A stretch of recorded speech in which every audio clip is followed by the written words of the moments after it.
اعوذ باللہ السمیع العلیم من الشیطان الرجیم بسم اللہ الرحمن الرحیم۔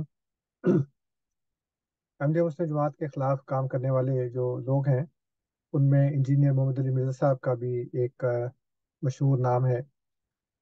اس وقت میں آپ کے سامنے ان کی ایک ویڈیو رکھ رہا ہوں جس میں انہوں نے ہمارے خلاف کچھ باتیں کی ہیں۔ ویسے تو ان کی بہت سی ویڈیوز ہیں لیکن میں اس کا جواب ابھی دینا چاہتا ہوں، دیکھیں کہ وہ اس میں کیا کہہ رہے ہیں۔ خاتم النبیین کا مطلب کیا ہے؟ احمدی کہتے ہیں، احمدی نہ لکھا کریں، قادیانی لکھا کریں۔ اب یہ دیکھیں جو ابتدا کی ہے انہوں نے اس بات سے کہ وہ یہ کہتے ہیں کہ احمدی نہ کہا کریں، قادیانی کہا کریں۔ اس میں اب یہ دیکھیں کہ اللہ تعالیٰ نے فرمایا قرآن کریم میں چند جگہوں پہ، میں ایک آیت آپ کے سامنے رکھتا ہوں، سورہ حامیم سجدہ کی آیت نمبر 44 ہے، 41 نمبر کی صورت ہے۔ اللہ تعالیٰ فرماتا ہے ما یقال لک الا ما قد قیل للرسل من قبلک، تجھے کچھ نہیں کہا جاتا مگر وہی جو تجھ سے پہلے رسولوں سے کہا گیا۔ یعنی ہر دور میں سچے انبیاء کے منکرین مخالفین ایک ہی طرح کی باتیں کرتے ہیں۔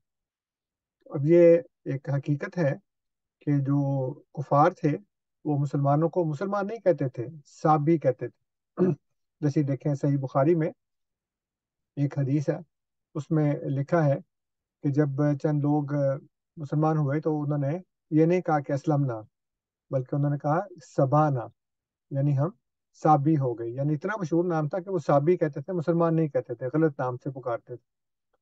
یہ امام رازی کی تفسیر کبیر ہے، اس میں بھی انہوں نے یہی لکھا ہے کہ وَكَذَلِكَ كَانَتِ الْعَرَبُ يَسُمُّونَ النَّبِيَّ علیہ السلام صابیًا، کہ جو عرب تھے وہ نبی کریم صلی اللہ علیہ وآلہ وسلم کو صابی کہا کرتے تھے۔ امام ابن کثیر نے بھی اپنی تفسیر میں لکھا ہے کہ فمن اجر ذالک کان المشرکون یقولون للنبی صلی اللہ علیہ وسلم وصحابہ ہؤلاء صابئون، کہ وہ جو مشرک تھے وہ نبی اکرم صلی اللہ علیہ وآلہ وسلم کو اور آپ کے صحابہ کو کہتے تھے کہ یہ صابی ہیں۔ اب دیکھیں آگے کیا کہتے ہیں۔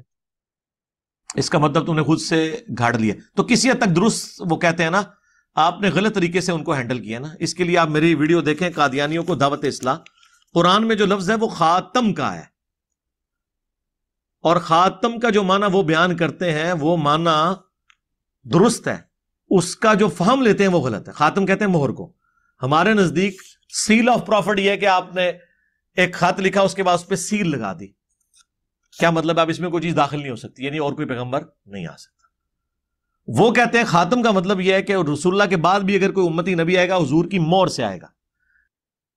اب یہ دیکھیں یہ کہہ رہے ہیں کہ خاتم ایسی مہر کو کہتے ہیں جو لفافے کو بند کرنے کے لیے لگائی جاتی ہے، اور اب کوئی بھی نبی اس کے اندر داخل نہیں ہو سکتا۔ تو جب داخل نہیں ہو سکتا تو پھر نکل بھی نہیں سکتا، کیونکہ لفافہ تو بند ہے، مہر لگ گئی ہے اس کے اوپر جو بند کرنے کے لیے ہے ان کے نزدیک۔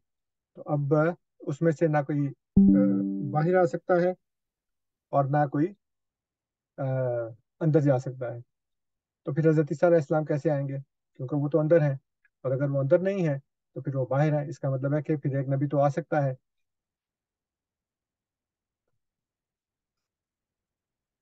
اور یہ ایک استثناء ہے جس کو یہ لوگ تسلیم کرتے ہیں، جیسے یہ آپ دیکھ رہے ہیں۔ یہ مقدمہ مرزائیہ بہاولپور میں انور شاہ کشمیری صاحب لکھتے ہیں کہ بحوالہ آیات قرآنی و احادیث و اجماع امت یہ دکھلایا گیا ہے کہ حضور علیہ الصلوۃ والسلام کے بعد اور کوئی نبی نہیں ہو سکتا بجز اس کے کہ اس کی استثناء حضور نے خود کر دی، یعنی حضرت عیسیٰ علیہ السلام۔ اور پھر یہ دیکھیں تحفہ قادیانیت جلد سوم میں یوسف لدھیانوی صاحب بھی یہ لکھتے ہیں کہ آپ کے بعد کوئی نبی نہیں، مگر اس سے وہ عقیدہ مستثنا ہے جس کے بارے میں صحیح احادیث وارد ہوئی ہیں، یعنی عیسیٰ علیہ السلام کا نازل ہونا۔ تو اب ایک استثناء تو ہے نا، آپ کہیں جی کہ کوئی نبی اندر نہیں جا سکتا، کوئی باہر نہیں آ سکتا، لیکن ایک استثناء موجود ہے جس کے بارے میں ہم بھی عقیدہ رکھتے ہیں، آپ بھی عقیدہ رکھتے ہیں۔ فرق صرف شخصیت کا ہے، آپ بھی ایک کے آنے کو مانتے ہیں، ہم بھی ایک کے آنے کو مانتے ہیں، شخصیت کا فرق ہے بس۔ اب انہیں کہیں کہ یہ جو تم نے مانا لیا ہے، یہ اس کو سپورٹو کون سی آیت اور حدیث ہے؟ آیتیں تو کوئی نہیں ہے، حدیثیں بھی ان کے خلاف ہیں۔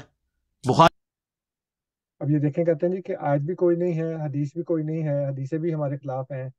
تو آیتیں تو بہت سی ہیں، مسئلہ یہ ہے نا کہ آپ ہمیں بات کرنے کا موقع نہیں دیتے ہیں، آپ کے ملک میں پابندیاں ہیں، تو ہم آپ کو اس طرح سے جواب نہیں دے سکتے، لیکن سوشل میڈیا کی برکت ہے کہ ہم آپ کو اس کا جواب دے سکتے ہیں۔ اب خاتم بمانی مہر، وہ کہتے ہیں حدیث بھی ہمارے خلاف ہے، یہ دیکھیں حدیث دیکھیں یہ صحیح بخاری میں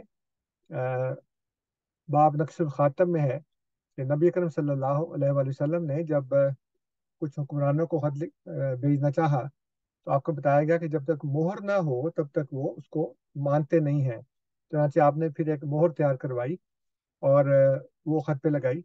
اس کا مطلب یہ ہوا کہ اب یہ جو خط ہے یہ اسی شخص کی طرف سے ہے جس کا نام خط میں لکھا ہے اور جس کی مہر لگی ہے۔ بخاری مسلم دونوں میں حدیث ہے کہ میری اور اگلے انبیاء کی مثال ایک عمارت کی سی ہے جس میں صرف ایک اینٹ لگنے کی جگہ باقی ہے۔ اب اس کا میں جواب دیتا ہوں، لیکن خاتم دیکھیں کہ نبی اکرم صلی اللہ علیہ وسلم فرماتے ہیں، یہ بہار الانوار کا حوالہ ہے، آپ دیکھ رہے ہیں، اس میں حضور فرماتے ہیں کہ انا خاتم الانبیاء و انت یا علی خاتم الاولیاء، کہ اے علی میں خاتم الانبیاء ہوں اور تو خاتم الاولیاء ہے۔ اگر نبی کریم صلی اللہ علیہ وسلم خاتم ہے اور آپ کے بعد کوئی نبی نہیں آ سکتا تو پھر حضرت علی بھی آخری ولی ہوں گے، آپ کے بعد کوئی بھی ولی نہیں آ سکتا۔ اور یہ ویسے بھی شیعوں کی کتاب کا حوالہ ہے، تو وہ تو اپنے باقی جو 11 ائمہ ہیں ان کو تو وہ بہت بڑے ولی مانتے ہیں، تو پھر اس کا کیا مطلب ہے کہ حضرت علی آخری ولی ہو گئے؟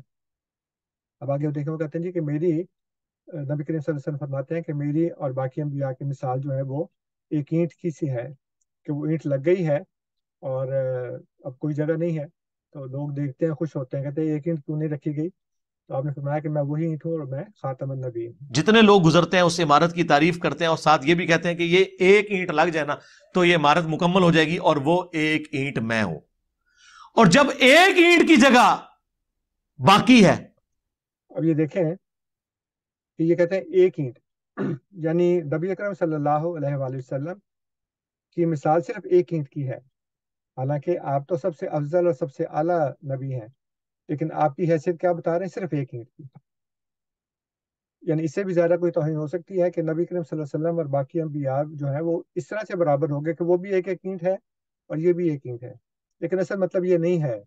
اصل مطلب یہ دیکھیں جو فتح الباری میں، فتح الباری شرح صحیح بخاری میں ابن حجر اسقلانی کیا لکھتے ہیں، وہ یہ کہتے ہیں کہ فالمراد ہونا نظر الی الاکمل بالنسبت الی شریعت محمدیہ ما مضى من الشرائع الکاملہ، وہ جو پہلے شریعتیں گزر چکی ہیں اس کو آپ کی شریعت نے آ کر گویا کہ مکمل کر دیا ہے۔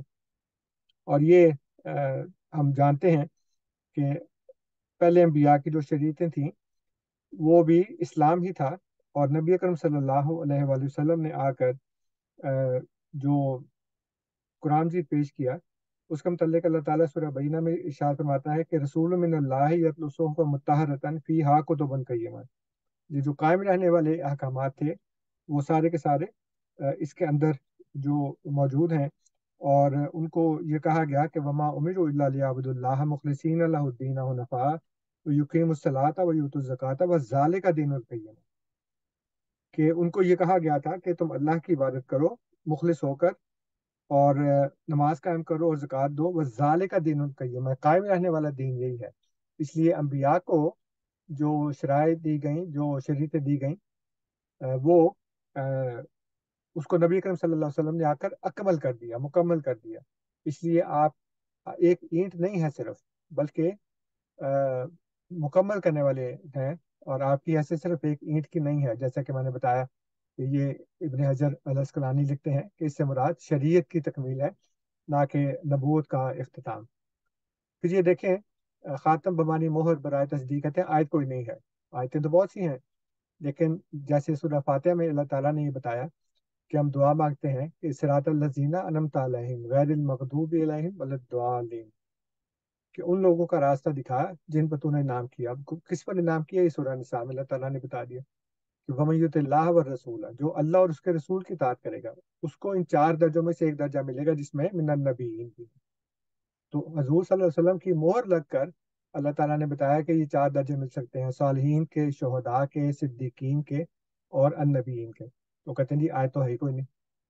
حالانکہ آیت تو ہم نے آپ کو بتا دی ہے.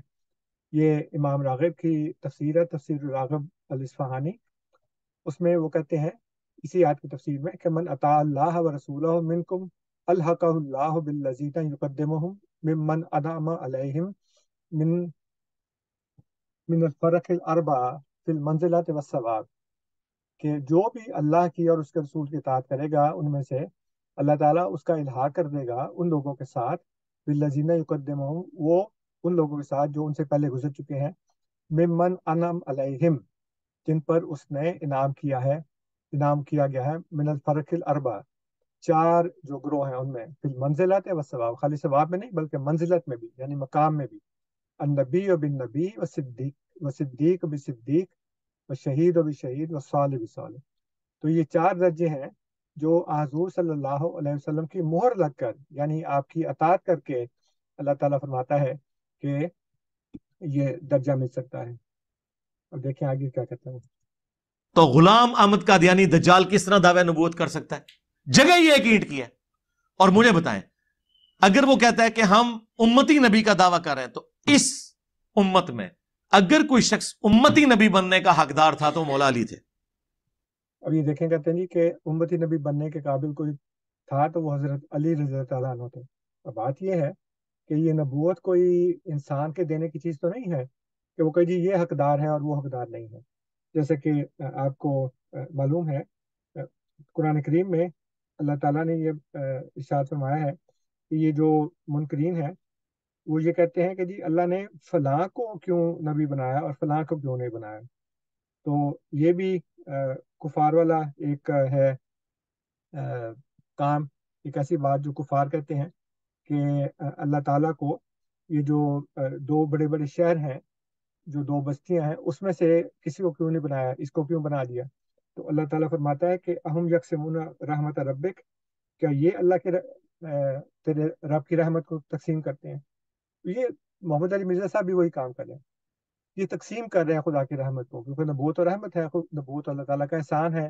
وہ کہتے ہیں جی نہیں، وہ تھا مستحق. کون مستحق ہے کون مستحق نہیں ہے آپ اللہ کو بتائیں گے کہ کون مستحق ہے کون مستحق نہیں ہے، یہ تو اللہ تعالیٰ کا کام ہے نا. تو اسی لیے اللہ تعالیٰ نے فرمایا کہ اہم یقسمون رحمت ربک، یہ تیرے رب کی رحمت کو تقسیم کریں گے. اب مرزا محمد علی صاحب بھی وہی کام کر رہے ہیں. بخاری مسلم دونوں میں حدیث ہے، غزوہ تبوک پہلا اور آخری موقع تھا کہ نبی الاسلام حضرت علی کو ساتھ. اچھا، اس سے پہلے آپ یہ دیکھ لیں، یہ سنن ابو داؤد ہے، اس میں نبی کریم صلی اللہ علیہ وسلم فرماتے ہیں، یہ کتاب الملاحم میں وہ کہتے ہیں کہ لیسا بینی و بینہ نبی، یعنی عیسیٰ علیہ السلام، یعنی کہ حضور صلی اللہ علیہ وسلم کے اور عیسیٰ علیہ السلام کے درمیان کوئی نبی نہیں ہے.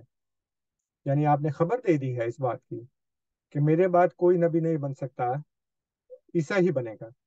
تو جب آپ نے بتا دیا ہے کہ میرے اور عیسیٰ کے درمیان اور کوئی نبی نہیں ہے، تو پھر جو جتنا مرضی مستحق ہو وہ تو پھر نبی نہیں بن سکتا، کیونکہ حضور صلی اللہ علیہ وسلم نے بتا دیا ہے کہ نبی تو میرے بعد وہی ہوگا، یعنی عیسیٰ علیہ السلام.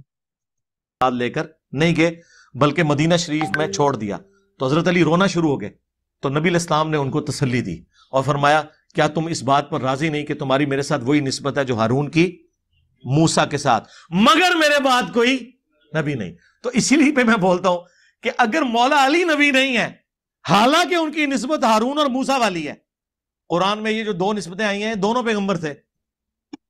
حضرت یہ دیکھیں کہ یہ کہتے ہیں جی کہ اور کوئی نبی نہیں بن سکتا کیونکہ حضور صلی اللہ علیہ وسلم تو آخری نبی ہیں. تو اب یہ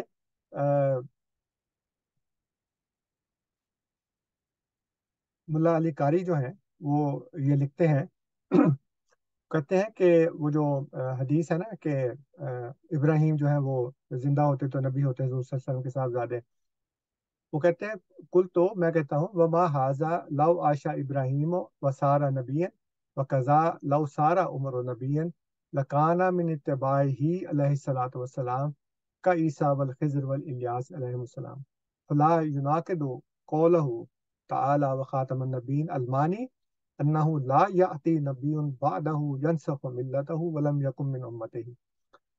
اب یہ دیکھیں وہ کہہ رہے ہیں کہ میں کہتا ہوں کہ اس کے ساتھ اگر یہ کہا جاتا کہ جو یہ کہا گیا ہے کہ ابراہیم زندہ ہوتے تو نبی ہوتے، اور اسی طرح اگر عمر نبی بن جاتے تو دونوں نبی کریم صلی اللہ علیہ وسلم کے اتباع ہوتے، جیسے کہ عیسیٰ اور خضر اور الیاس ہیں.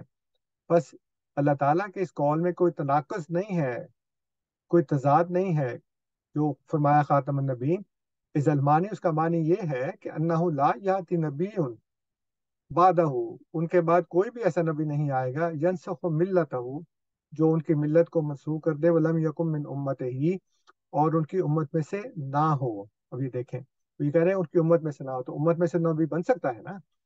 تو آپ کے بزرگ یہ فرما رہے ہیں کہ جو نبی ہے وہ امت میں سے بن سکتا ہے. اسی طرح امام ابن تیمیہ کی کتاب ہے الجواب الصحیح، اس میں بھی وہ یہی لکھتے ہیں کہ خاتم الرسل الذی لا یأتی بعدہ نبی ینسخ شریعت شرعہ، کہ خاتم کا جو مطلب ہے وہ ہے کہ ایسا رسول جس کے بعد کوئی ایسا نبی نہ آئے جو ان کی شریعت کو منسوخ کر دے.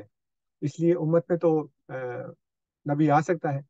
اب فرق یہ دیکھیں کہ غیر احمدی جو ہے وہ ایک نبی کو امتی بناتے ہیں، کہتے ہیں عیسیٰ علیہ السلام آئیں گے تو وہ امتی ہوں گے، جبکہ ہم کہتے ہیں امتی ہوگا اور نبی ہوگا. تو ہم تو شان بڑھا رہے ہیں، وہ شان گھٹا رہے ہیں. ایک نبی کو امتی بنا رہے ہیں، جبکہ ہم امتی کو نبی مانتے ہیں. تو بناتے نہیں، ہم تم تو مانتے ہیں اللہ تعالیٰ نے بنانا ہے. دیکھیں کیا کہتے ہیں آگے. حضرت موسیٰ کے لیے سپورٹو پیغمبر کون تھے؟ ہارون علیہ السلام، ان دونوں پر اللہ کی سلامتی ہو. نبی علیہ السلام کے لیے سپورٹ کے طور پر مولا علی تھے. اسی نسبت میں تو پیغمبر بھی ہوتے اگر ختم نبوت نہ ہوئی ہوتی. اور حضور نے ساتھ کہہ دیا مگر میرے بعد کوئی نبی نہیں. تو سرکار اگر مولا علی نبی نہیں. اب یہ دیکھیں جو حدیث ہے بادی لا نبی بادی، اس میں سب سے پہلے تو ہم یہ دیکھیں کہ بادی کا اس حدیث میں مطلب آفٹر نہیں ہے، ایکسیپٹ ہے. اور اس کی بہت سی مثالیں ہیں قرآن کریم میں سے. میں نے ایک آیت آپ کے سامنے رکھی ہے، سورہ الجاسیہ کی 45 نمبر کی صورت ہے، 7 نمبر کی آیت ہے. اللہ تعالیٰ فرماتا ہے تِلْکَ آیات اللہ نتلوها علیک بالحق فبأی حدیث بعد اللہ وآیاتہ یؤمنون، کہ یہ اللہ کی آیات ہیں جو ہم تیرے اوپر حق کے ساتھ پڑھتے ہیں، بس وہ کس حدیث پر، یعنی کس بات پر اللہ کے بعد اور اس کی آیات کے ایمان لائیں گے. یعنی اللہ کے بعد، اللہ کا تو کوئی بعد ہے ہی نہیں، اللہ کا تو نہ شروع ہے نہ آخر ہے، وہ ہمیشہ سے ہے، ہمیشہ رہے گا، اس کے لیے تو مکان و زمان کوئی حیثیت نہیں رکھتے. تو پھر بات کا یہاں کیا مطلب ہوا؟ بات کا مطلب ہے سوائے اللہ کے سوا، اللہ کی آیات کے سوا وہ کس پر ایمان رکھیں گے. اب یہ دیکھیں جو بڑی مشہور حدیث پیش کی جاتی ہے کہ نبی اکرم صلی اللہ علیہ وآلہ وسلم نے حضرت علی رضی اللہ تعالیٰ عنہ کو یہ فرمایا کہ تمہاری میری وہی نسبت ہے جو موسیٰ اور ہارون کی ہے. یعنی یہ ایک بھائیوں کا جوڑا ہے اور یہ ایک بھائیوں کا جوڑا ہے. اب اس میں دیکھیں کہ دونوں بھائی تھے، حضرت موسیٰ اور حضرت ہارون علیہ السلام، دونوں ایک ہی جگہ پر موجود تھے، دونوں ایک ہی وقت میں موجود تھے، اور دونوں نبی تھے. ادھر نبی کریم صلی اللہ علیہ وآلہ وسلم اور حضرت علی رضی اللہ تعالیٰ عنہ، یہ بھی دونوں بھائی تھے، یہ بھی دونوں ایک ہی جگہ پہ موجود تھے، یہ بھی دونوں ایک ہی وقت میں موجود تھے. لیکن چوتھی جو صفت ہے جو مشترک، وہ تین میں تو ہے، چوتھی میں نہیں ہے. اس لیے کہ فرمایا کہ لا نبی بعدی، میرے سوائے اس وقت نبی نہیں ہے. وہاں تو ہارون موسیٰ کے ساتھ نبی تھے، ہارون کے سوائے نبی تھے. لیکن یہاں پہ نبی اکرم صلی اللہ علیہ وآلہ وسلم فرماتے ہیں کہ میرے سوائے اس وقت یہاں پہ کوئی نبی نہیں ہے. وہ تو تم ہارون کے مسیح، لیکن ہارون تو ان کے ساتھ جو ہے وہ نبی تھے، لیکن میرے سوائے یہاں پہ کوئی نبی نہیں. یہ جو لا نبی آبادی ہے اس کا جو مطلب ہے وہ ہے نا، امتی نبی بھی نہیں ہے. تو غلام احمد قادیانی دجال تو شاہی کوئی نہیں. یہ جو مولا علی کی شان میں حدیث جو بخاری اور مسلم دونوں میں موجود ہے، اور امام بخاری امام مسلم نے حضرت علی کی شان میں پہلی حدیث ہی یہی لی ہے. مجھ سے اگر کوئی پوچھے نا کہ اس پلانٹ ارتھ پہ حضرت علی کی شان میں نمبر 1 حدیث کون سی ہے، تو یہی ہے کہ علی کی میرے ساتھ وہی نسبت ہے جو ہارون کی موسیٰ کے ساتھ، مگر میرے بعد کوئی نبی نہیں. وہ من کن تو مولا بعد والی چیز ہے، یہ اصل ہے. سب سے بڑی حدیث یہ والی ہے. علی سے محبت نہیں رکھے گا مگر مومن، علی سے بغض نہیں رکھے گا مگر منافق، یہ بھی بعد میں ہے. پہلے نمبر پہ اگر کوئی حدیث ہے نا تو یہی ہے کہ جس طرح ہارون اور موسیٰ تھے اس طرح میرے لیے مولا علی ہے، مگر کوئی نبی نہیں. تو اگر مولا علی نبی نہیں ہے تو غلام القادیانی دجال کی تو حیثیت ہی کوئی نہیں ہے. آپ دیکھیں قرآن و سنت کی جو دیکھیں میں نے یہ جو غیر متعلقہ بات تھی اس کو بھی چلا دیا ہے تاکہ کوئی یہ نہ کہے کہ جی یہاں پہ ہو سکتا ہے انجینئر صاحب نے کچھ بات کی ہو اور انصر رضا نے اس کو اسکپ کر دیا ہے تو وہ اس کو دیکھیں. آپ دیکھ لیں. لیکن میں نے بھی تھوڑا سا وقت لگ گیا ہے لیکن میں نے اس کو چلا دیا تاکہ آپ دیکھیں کہ یہ غیر متعلقہ باتیں بھی وہ کر رہے ہیں. اب آگے دیکھیں اور اس کا میں نے جواب دے دیا پہلے کہ اللہ تعالیٰ کی رحمت ہے نبوت, وہ جس کو چاہے دے, کہ جی یہ نہیں ہے تو پھر اور کوئی نہیں ہے. اب میں اس بحث پہ نہیں جا رہا کہ صحابہ میں سب سے افضل کون تھا, یہ تو حضرت علی کو مانتے ہیں, لیکن بہرحال میں اس بحث میں نہیں جا رہا کہ کون تھے. ہمارے نزدیک تو حضرت ابوبکر صدیق رضی اللہ تعالیٰ عنہ سب سے افضل ہیں, لیکن یہ کہہ رہے ہیں حضرت علی کو. ٹھیک ہے, کوئی مسئلہ نہیں, اس کے اوپر ہم بحث نہیں کرتے ابھی. لیکن مسئلہ یہ ہے کہ نبوت خدا کی رحمت ہے, اور یہ کفار کے نقش قدم پر چلتے ہیں جو اللہ تعالیٰ نے کہا کہ اہم یکسمون رحمت ربک, کیا وہ تیرے رب کی رحمت کو تقسیم کریں گے. تو یہ بالکل انہوں نے اس وقت یہاں پہ جو کفار والا طریقہ کار ہے وہ اپنا لیا. اب آگے دیکھیں کیا کہتے ہیں. محکم دلائل ہیں وہ اتنے مضبوط ہیں, ان دلائل سے تمام گمراہ فرقوں کا رد ہو رہا ہوتا ہے. اس حدیث سے صرف ناسبیت کا رد نہیں ہو رہا, قادیانیت کا بھی رد ہو رہا ہے. اس لیے آپ دیکھیں گے کہ ناسبی بھی منکرین حدیث ہوں گے اور قادیانی بھی منکرین حدیث ہوں گے. آپ یہ ساری حدیثیں ان کے اوپر پیش کریں نا, انکار کرنا شروع کر دیں گے. اچھا, آپ یہ کہتے ہیں کہ جو قادیانی ہے وہ منکرین حدیث ہیں. اب منکرین حدیث کا پھر روٹ کیا ہوگا؟ اب مطلب ہم تو منکرین حدیث ہو گئے, انجینئر صاحب پھر مومنین حدیث میں سے ہوں گے, مومن حدیث ہوں گے, مومن بالحدیث ہوں گے یہ.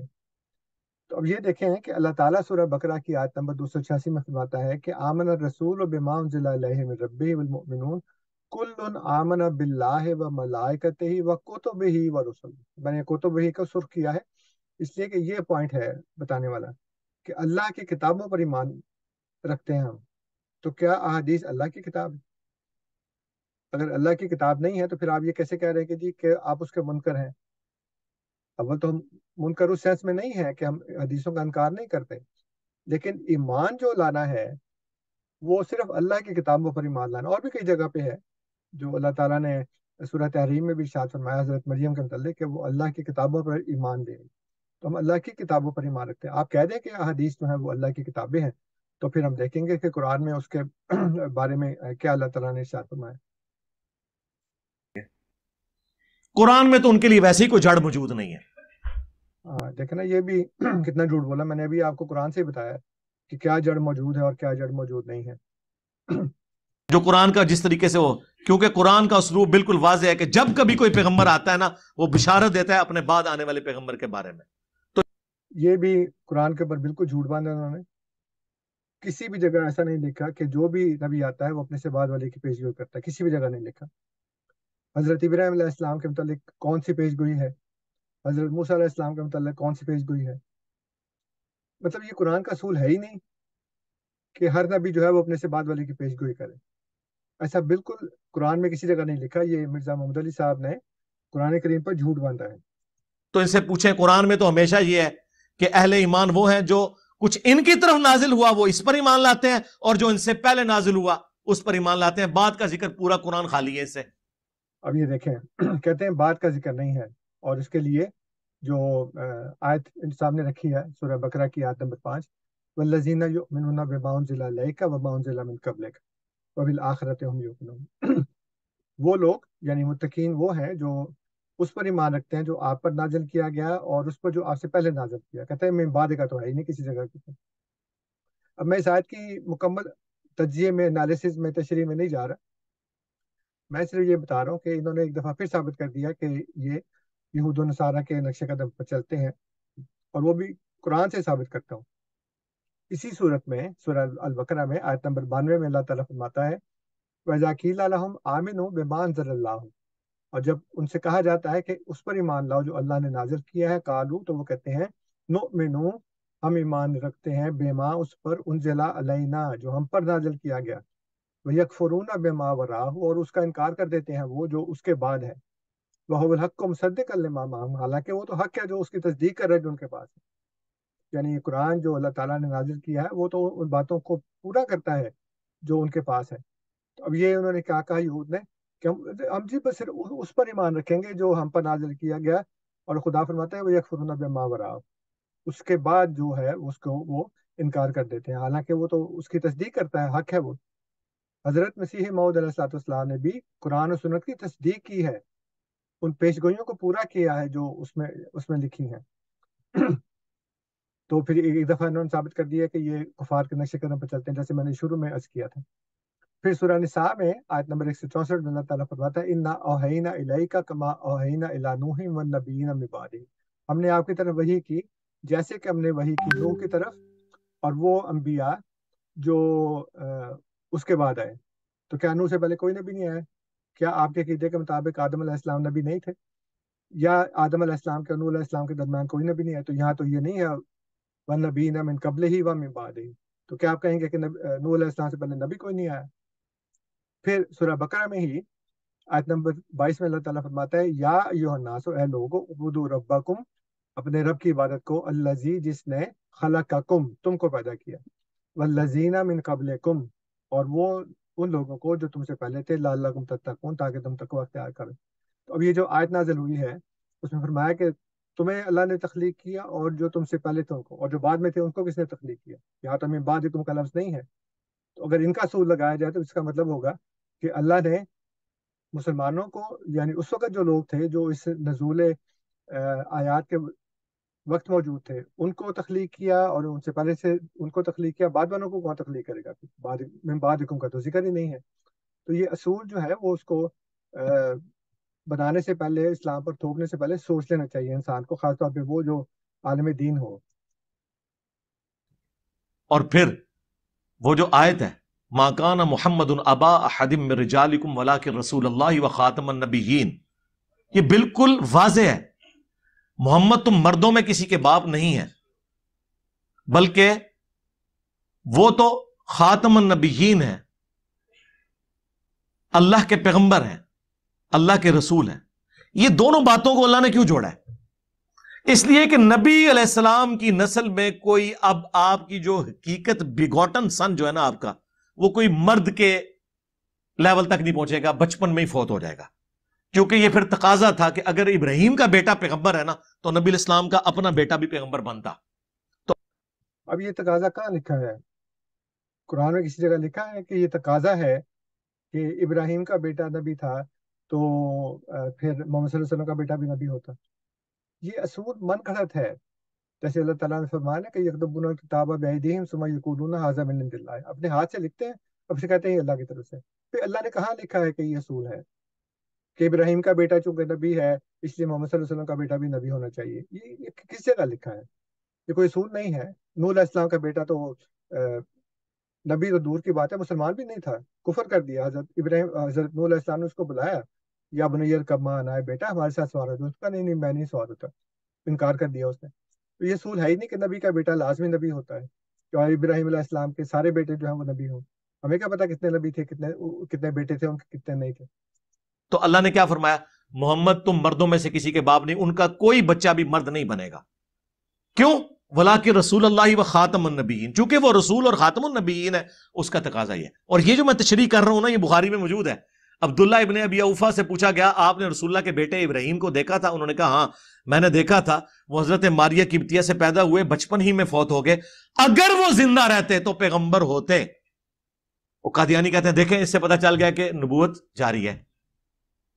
ہم کہتے ہیں آگے بھی پڑھو، آگے لکھا ہے۔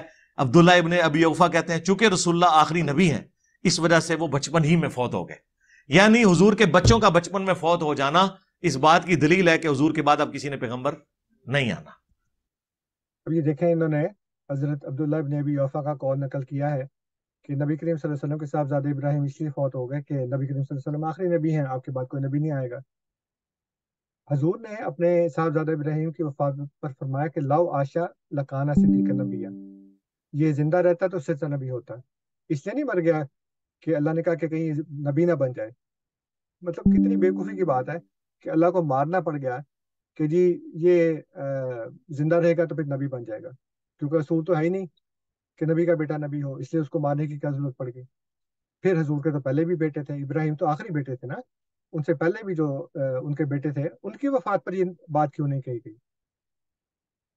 یعنی جتنے بھی بیٹے تھے ان کے، اس میں بھی اختلاف ہے کتنے تھے، جتنے بھی تھے 3 4 تھے، اس میں سے سب سے آخر جو یہ صاحبزادہ ابراہیم فوت ہوا ان کی وفات پر کہی ہے بات. ان سے پہلے جو بیٹے ہیں، یہ نہیں کہا کہ جی سارے بیٹے اس لیے فوت ہو گئے کہ حضور آخری نبی ہے، اور حضور کے بعد کوئی نبی نہیں ہوگا کیونکہ نبی کا بیٹا نبی ہوتا ہے. تو ایک کے متعلق کہا گیا، اس کا مطلب ہے کہ اس میں خصوصیت تھی، دوسروں میں نہیں تھی. اور پھر جیسے میں نے کہا کہ لازم نہیں کہ نبی کا بیٹا نبی ہو. اور صاحبزادہ ابراہیم جو ہے ان کی وفات کا سبب نبی کریم صلی اللہ علیہ وسلم کا آخری نبی نہیں ہونا تھا. وہ زندہ رہتے نا تو پھر بھی نبی نہ ہوتے. تو پھر یہ زیادہ بڑی دلیل تھی کہ دیکھو حضور صلی اللہ علیہ وسلم کا بیٹا زندہ رہا، مرد بنا، پھر بھی نبی نہیں ہوا، اس لیے کہ حضور آخری نبی ہے. میں پہلے بتا چکا ہوں کہ اللہ تعالیٰ کو مارنے کی ضرورت نہیں تھی، کہ اللہ تعالیٰ ڈر گیا کہ ہو کہیں ایسا نہ ہو کہ یہ زندہ رہا تو یہ نبی نہ بن جائے کہیں، اس لیے اس کو مار ہی دو. وہ زندہ رہتے، جوان ہوتے، مرد بنتے، پھر بھی نبی نہ ہوتے، تو پھر کوئی یہ کہہ سکتا تھا کہ وہ اس لیے نبی نہیں ہوئے کہ یہ اصول ہے کہ نبی کا بیٹا نبی ہوتا ہے، یہ دیکھو مرد بن گیا ہے لیکن پھر بھی نبی نہیں ہے. تو ثابت ہو گیا کہ حضور صلی اللہ علیہ وسلم جو ہے وہ آخری نبی ہیں. اور پھر آخری بات یہ ہے کہ یہ حدیث نہیں، نبی کریم صلی اللہ علیہ وسلم کا قول نہیں ہے، یہ ایک صحابی کا قول ہے، یہ صحابی کی انٹرپریٹیشن ہے. اور تمام غیر احمدی فرقوں کا متفقہ عقیدہ ہے کہ صحابی کا قول حجت نہیں ہوتا. یہ دیکھیں ایک دفعہ پھر مقدمہ مرزائیہ بہاولپور میں جو ہمارے خلاف ایک مقدمہ تھا، اس میں انور شاہ کشمیری صاحب کیا لکھتے ہیں. وہ لکھتے ہیں کہ نبی کی اولاد کے لیے نبی ہونا ضروری نہیں ہے. صحیح بخاری میں صحابی کے مطابق میں آیت کی مراد میں یہ ذکر ہے، ورنہ کوئی حاجت نہیں.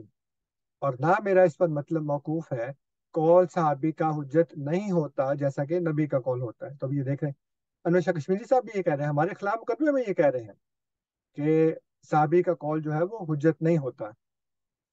یہ آئینہ دیوبندیت کتاب ہے ابو نعمان محمد زبیر صاحب کی، اور اس کی نظر ثانی انجینئر صاحب کے بڑے محبوب ایک عالم دین حافظ زبیر علی زئی صاحب نے کی ہے. اس میں وہ یہ لکھتے ہیں سارے کہ دوسری جگہ کہا ہے یہ ایک صحابی کا قول حنفیہ پر حجت نہیں ہو سکتا، تقریر شیخ الہند وہ محمود الحسن صاحب دیوبندی جو ہے. پھر اس کے بعد یہ وہی قول نقل کر رہے ہیں انور شاہ کشمیری صاحب کا. پھر یہ کہتے ہیں خلیل احمد سہارنپوری صاحب نے لکھا وہ مذہب و صحابی لا یقوم بھی حجت علی احد، صحابی کا مذہب ہے جو کسی ایک پر بھی حجت نہیں ہے. پھر ایک اور جگہ لکھتے ہیں کہ یہ ابو ہریرہ کا قول ہے بس اس میں کوئی حجت نہیں. پھر ملا علی قاری صاحب بھی لکھتے ہیں کہ یہ صحابی کا مذہب ہے جو کسی ایک پر بھی حجت نہیں ہے.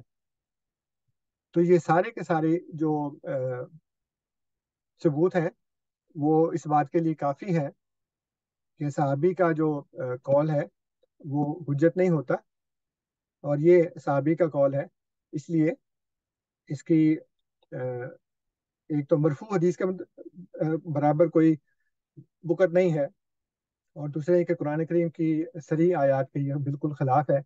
تو یہ مختصر سا میں نے کوشش کی مختصر رکھوں جو بھی مرزا محمد علی صاحب نے کہا ہے. اگر کوئی اور بات اس میں ہوگی تو پھر انشاءاللہ تعالیٰ اس کا بھی جواب دے دیں گے. السلام علیکم ورحمۃ اللہ وبرکاتہ.